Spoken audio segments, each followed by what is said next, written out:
A good deal about this issue. Cecile Richards is the president of Planned Parenthood, and she joins us. Cecile, welcome. Thank you. Does this make matters worse? Does it make it more difficult?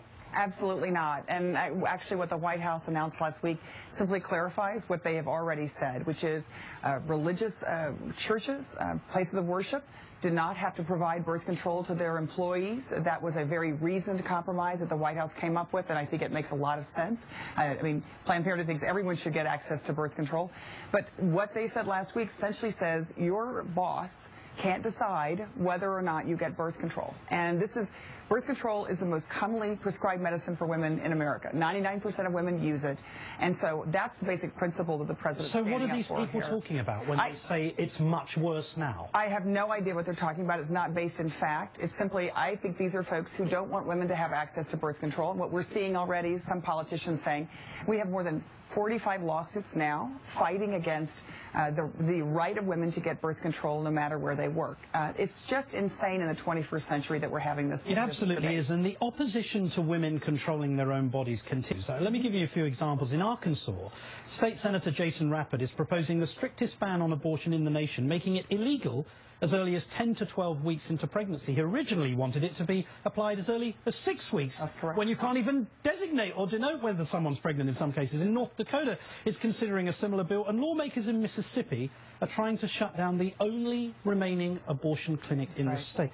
How concerned are you, as the president of Planned Parenthood, at these localized efforts to overturn a Supreme Court ruling that's 40 years old? Well, I'm desperately concerned because what we're seeing here is a pattern. You know, we saw an election in November, the largest gender gap ever in recorded history in a presidential election, overwhelmingly rejected Mitt Romney's positions, which were to overturn Roe, get rid of Planned Parenthood, and yet now we're seeing politicians going right back at it. It's like nothing has changed.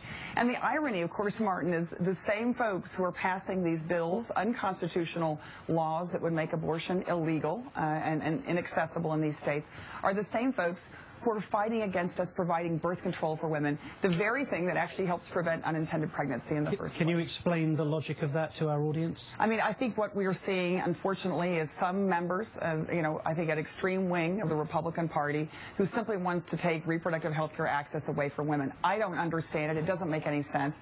And for the 3 million women who come to Planned Parenthood every year, many of them who come for birth control, it's absolutely nonsensical. And the truth is that what you do at Planned Parenthood, 97% of it concerns women's health. It has nothing to do with terminating pregnancy. Right, well, it's preventive care, and I think that's the bottom line here is, if you want to prevent unintended pregnancy and the need for abortion, the most important thing is to make sure women have access to birth control, which is why I cannot believe in the 21st century we're fighting over whether or not women are going to have birth control covered in their insurance plans. It is extraordinary, but thank you for your efforts. Absolutely. Thank you, Cecile Richards. Thank you so much, and we'll be right back.